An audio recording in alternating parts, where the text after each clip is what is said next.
নমস্কার সকলকে। বকেয়া ডিএ মিলতে পারে জুন বা জুলাই মাসে, কিন্তু কে কত টাকা পাবেন এই সমস্ত আরও ইনফরমেশন পেতে আমার চ্যানেলটিকে লাইক এবং সাবস্ক্রাইব করুন।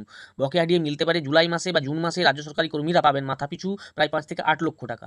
রাজ্য সরকারি কর্মীদের বহু প্রতীক্ষিত ডিএ মামলায় সুপ্রিম কোর্ট দিল বড় নির্দেশ। দেশের শীর্ষ আদালত জানিয়ে দিল আগামী 6 সপ্তাহের মধ্যে রাজ্য সরকারি কর্মীদের বকেয়া ডিএর 25% মিটিয়ে দিতে হবে। শুক্রবার সুপ্রিম কোর্টের বিচারপতি সঞ্জয় করল এবং বিচারপতি মনোজ মিশ্রের বেঞ্চ জানায় রাজ্য সরকারি কর্মচারীদের বকেয়া ডিএর অন্তত 25% মিটিয়ে দিতে হবে রাজ্যকে। মামলায় নির্দেশনামায় বলা হয়েছে শুনানির দিন অর্থাৎ শুক্রবার থেকে পরবর্তী 6 সপ্তাহের মধ্যে নির্দেশিকা পালন করতে হবে।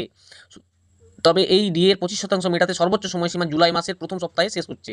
সুতরাং জুলাই মাসের মধ্যেই মিলতে পারে মহার্ঘ ভাতা। এই বকেয়ায় হিসেব নির্ধারিত হয়েছে পঞ্চম বেতন কমিশন অনুযায়ী। কনফেডারেশন সাধারণ সম্পাদক জানান, যারা 2009 সালের 1 জুলাই থেকে 2019 সালের 31 ডিসেম্বর পর্যন্ত চাকরিতে ছিলেন তারা সম্পূর্ণ বকেয়া ডিএ পাবেন। আর এই সময়ের মধ্যে যারা অবসর নিয়েছেন তারাও সেই পর্যন্ত ডিএর হিসেব অনুযায়ী টাকা পাবেন। এমনকি যারা 2009 সালের আগে অবসর নিয়েছেন তারাও কিছুটা বকেয়া পাবেন অবসরকালীন বেসিকের ভিত্তিতে। আর পেনশনপ্রাপ্তদের জন্য কি নিয়ম? অবসরপ্রাপ্ত কর্মীদের ক্ষেত্রে বকেয়া ডিএ নয়, বরং ডিয়ারনেস রিলিফ আকারে প্রদান করা হবে। অবসরের দিন থেকে 2019 সালের 31 ডিসেম্বর পর্যন্ত সময়কাল ধরেই বকেয়া হিসেব করা হবে। এবারে যদি একটা হিসেবে আসি কত টাকা বকেয়া রয়েছে, রাজ্য সরকারি কর্মচারীদের হিসাব অনুযায়ী গড়ে মাথাপিছু বকেয়া রয়েছে গ্রুপ এ কর্মীদের 7 থেকে 8 লক্ষ টাকা, গ্রুপ বি 5 লক্ষ টাকা, গ্রুপ সি 3.5 থেকে 4 লক্ষ টাকা, গ্রুপ ডি কর্মীদের জন্য থাকছে 1,25,000 থেকে 2.5 লক্ষ টাকা। এই বিপুল পরিমাণ বকেয়া রাজ্য সরকারকে আর্থিক পরিস্থিতি চ্যালেঞ্জের মধ্যে ফেলতে পারে। তবে সরকারি কর্মীদের মধ্যে এই রায় কিন্তু আশার আলো দেখাচ্ছে।